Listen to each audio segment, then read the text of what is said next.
I'm incredibly excited for the opportunity for these guys to go out and inspire the world and continue the story that they've created throughout the entirety of this year. It's such a blessing it's been. I think when others look at the difficulty and the hardship that a lot of people can perceive with the scheduling and the road games and even through the postseason, or some guys maybe not having the start that they wanted, but the growth that has happened. It says in our clubhouse, right when you walk in, growing our family of champions and all that we do. And I think of growth. It's what these guys have done throughout the entirety of the year, on the field and off the field as men. Family, how they've embraced one another and created a very tight-knit brotherhood and will do anything for one another. Champions in everything that we do. Whatever is asked of them, I got Gavin Turley laying down bunts from time to time, and he's a power hitter because he will do anything it takes to become a champion and help the guys around him.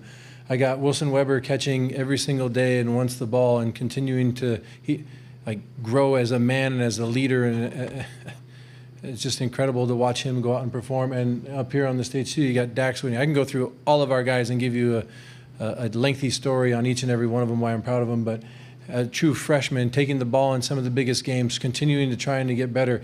And one of the biggest things I want to point out is with all of this going on, with NIL, transfer portals, the amount of money that can be had in the draft, you name it, these guys all chose to be at Oregon State. And that means a lot about who they are as men and where their values lay, how much they care about that place and that brotherhood. And so it warms my heart that I get to go be a part of that and help out any way I can. We have a coaching staff that loves these guys because of who they are and what they represent and how they go about their business. So I don't know, we look at everything that's happened this year as a blessing. Every road trip, every layover, delay, meal that doesn't show up, rough call here, there, nicks and dings with the bodies, bad haircuts, it's all part of the plan. I'm not specifically looking at anyone on stage. I'm just saying I've seen a few. All right, we're going to open it up to questions for the student athletes. Please remind her to raise your hand, state your name and media affiliation.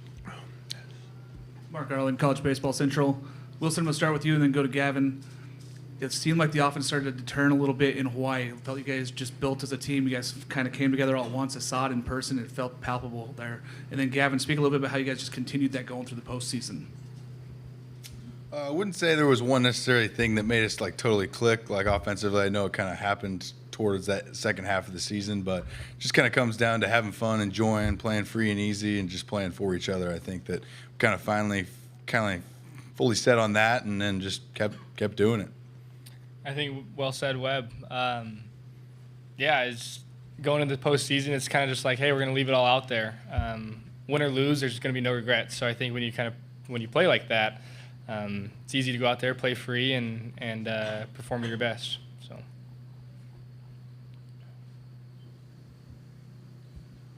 Noah Bieniek of 11.7. This question is for Gavin.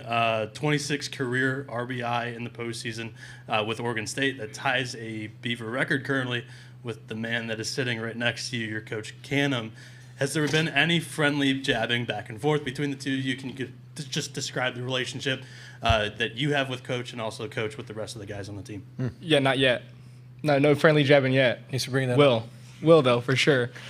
But the relationship is great. I'm sure there's nothing more than he'd want to see me to break that record. But no, I had no clue about that. So cool.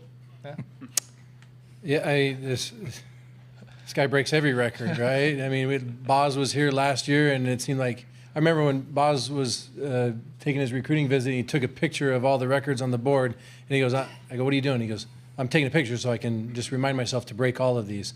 And now this guy's over here breaking home run records and RBI records, and you spend a couple of days with this guy, and you just realize he can do anything. He can communicate with the CEO of a major corporation or someone that's just hanging out at a bus stop that you never met before. Gavin's ability to just be social and love other people. I mean, it's infectious. It's, you know, it makes all of us better people as well. You know, just finding that joy in each and every day. You know, I mean, I played at Oregon State before any of these guys were born, I think. So, you know, they don't even know what Rosenblatt is. And so when I was coming out, I was like, yeah, Rosenblatt. And they're like, what? Never mind.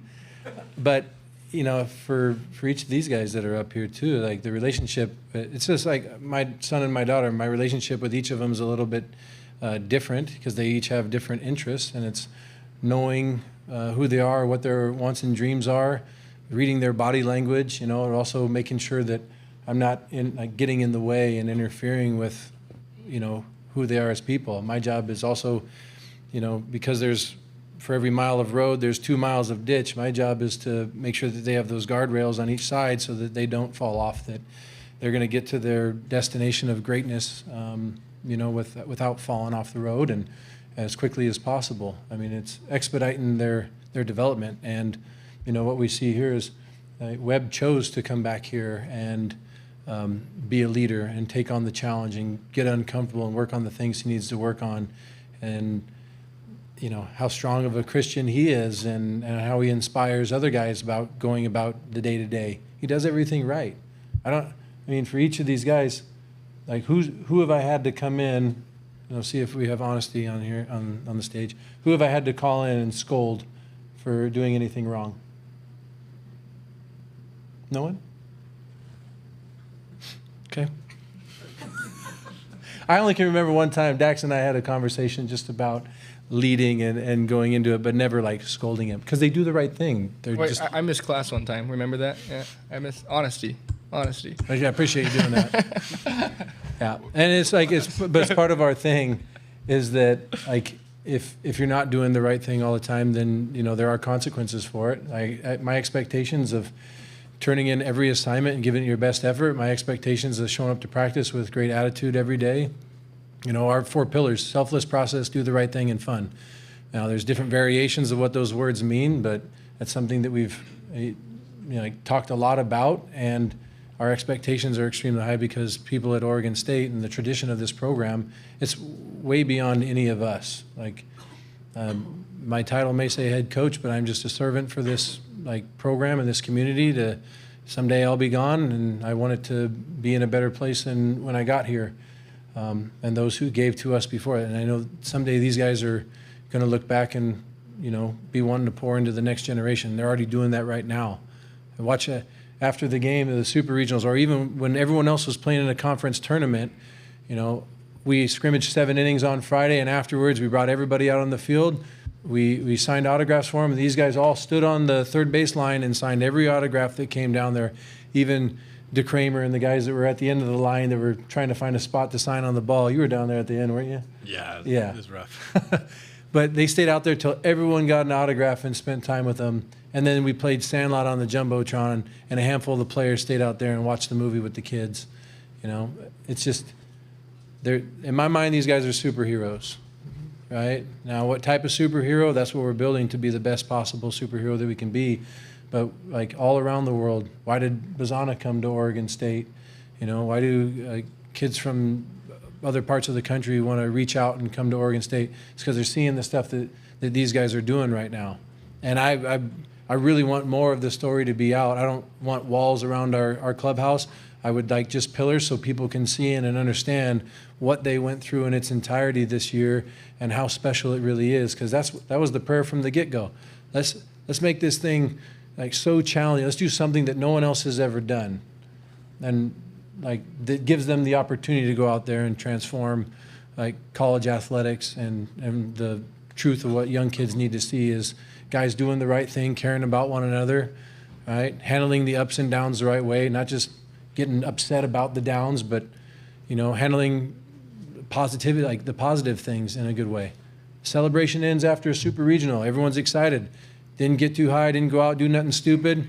Our focus is still what do we have to do tomorrow that we need to go out and focus on. So I know their head's in the right space while we're here.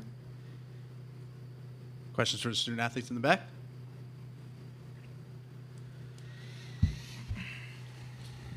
Hi, Sam McEwen from the Omaha World Herald. Question for the student athletes. Your teammate Aiva Arquette. How have you seen him kind of just come into this season? Obviously, he's playing with a little bit of pressure because a lot of people are thinking he might get the first pick in the Major League Baseball draft. So, how have you seen him manage that pressure and just acclimate into the team this year? Yeah, I mean, for me, the dude shows more fire than anybody on the team. So he really wants to win, and he couldn't care less about his draft stock or things like that. He's here because he wants to win, and he's going to do everything he can to win. Yeah, going off that, I don't think he feels that pressure because he wants to win and have fun with the guys. I feel like he's one of the best guys in the clubhouse to have fun with and goes about every day with positivity no matter how he's feeling. I don't think he's had one bad year in the clubhouse for whatever reason. He's just a happy individual, and I don't think he plays feeling that pressure. I think he just plays, has fun, and just wants to go out and win. Yeah, I don't think Arquette knows what the word pressure is. Knowing him, like, it's fun to watch him in BP too, because it'll be pregame BP, and all of us as hitters, it might not look the best on any given day, but Arquette might roll over 4 times and gets out of the cage and nothing, like legit, nothing. It's just like there's no pressure with that kid, and it's honestly taught me a lot about how to go about my business. So. Yeah, Eric Olson with the Associated Press. Guys, could you comment a little bit on just your thoughts? I'll ask this because they're on the other side of the bracket, just about Murray State making it to the College World Series. Did you watch the end of their game on Monday? And just kind of what your thoughts are about some new blood being in here. Yeah, I mean, I saw the game. I think it's cool what they've done. It's pretty special. Like, they've obviously earned the opportunity to be here, and I don't think that anybody should overlook them. I know we're not overlooking them. We're ready to play whoever we need to. So, yeah, I mean, pretty cool that they're here. Yeah, I'd say the same thing. Basically, Dak just said it was cool to watch that game and see them kind of making history for them. And, we're not overlooking them or anything. So, exactly what Dak said. Yeah, I love to see them here. It's not about who's the better team. It's about who's playing better on that given day. So, that's baseball. So. Noah Darling, College Baseball Central. Guys, looking at who you guys have surrounded yourself with, starting with Coach Cannon, but also Zach Taylor and Joey Wong. What's the value of having those kind of guys around you, not just during a regular season, but also in the postseason when they've won so much themselves? Yeah, I mean, they definitely have a lot of experience. They've poured that onto us a little bit, kind of the knowledge they have and kind of what to expect. But you just know all of them love you. They're going to do anything they need to and can to help you. So it's super nice to have that support system around us. For me, I'd say that's one of the reasons why I chose Oregon State was them and who they are, not just as coaches, but as men and what they're about, what they believe in, and how they live their lives. And so that's important to have. And then it's cherry on top that they're doing what they do at the coaching level of things with their experience they've had and how they run things on that side. For me, it's a calming feeling knowing that, like, I'm in the right hands, we're in the right hands, and kind of being able to be guided so efficiently. It's phenomenal to have those guys in our corner. Sure. Mike Patterson, Omaha World Herald. Any of the players, just talk a little bit about the road warrior mentality of this team and how you hope that'll translate into something positive here in Omaha. Yeah, I mean, for me, I've been saying it all year. I think we're more prepared than anybody to go do this thing. We've been handling adversity all year, and we welcome it all the time. So I think we're better trained than anybody in the country to go do this thing. For me, I'd say it just feels like coming into whatever yard we have this year and making it our house.